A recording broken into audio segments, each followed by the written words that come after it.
Hey, welcome back. Ever wonder what truly drives church growth? Right? It's simpler than you might think, but actually more challenging to execute. And so in this lesson, we're going to uncover three foundational steps that lead to meaningful and sustainable growth.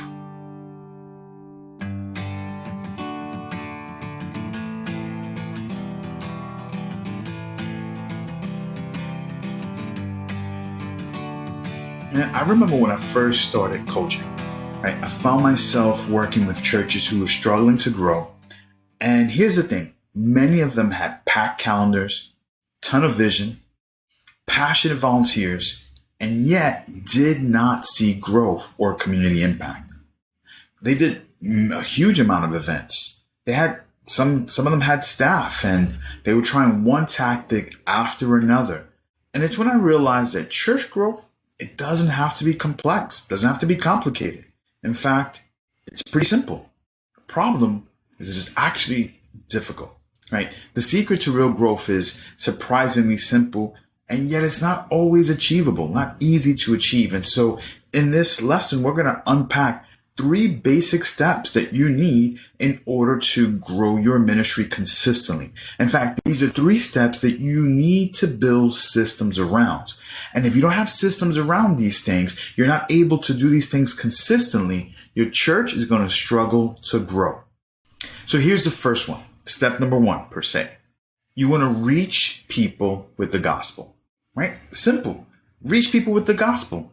But yet, how challenging is it to be able to reach your community, to be able to make an impact on your community?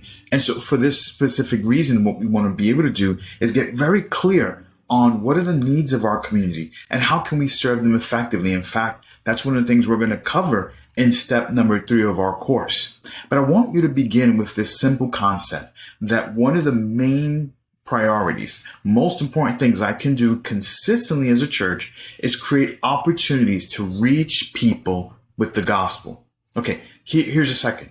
We want to be able to keep the people you reach, right? Not rocket science, is it? But here's the key about it.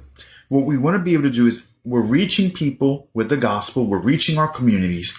And then when they come to our services and they come to events and they create connection opportunities, we want to be able to connect with them. We want to get to the point where they don't just come one time, but they come often. And then they go from coming often to eventually calling the church home, right? This is what we call an assimilation process. And guess what? We're going to cover this in step number 2 of the course. We're going to go in detail, showing you the specific systems and steps and things that you can do to begin connecting more people.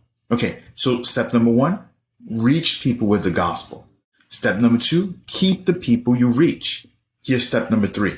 You want to be able to grow the people you've kept, right? So you reach people with the gospel. Step 2 is you're going to keep those people because you're going to connect them.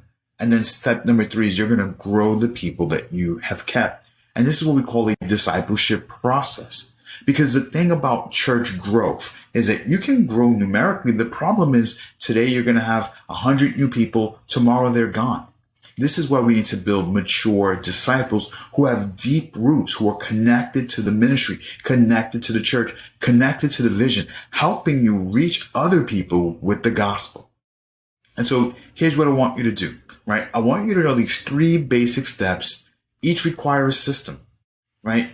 They require steps to help you accomplish them, which is what we're going to actually do. We're going to walk you through this for the rest of our course. We're going to walk you through steps to help you reach people in the community, keep the people you reach, and grow the people that you have kept. And so I want you to just know this. One of the most important things you can do is build effective systems, because effective systems are going to help you grow the church. Here's the problem. We're going to talk about this in the next lesson. Growth actually has enemies, has these characteristics or these aspects that try to prevent you from growing. And we're going to talk about the number 1 enemy in our next lesson. See you then.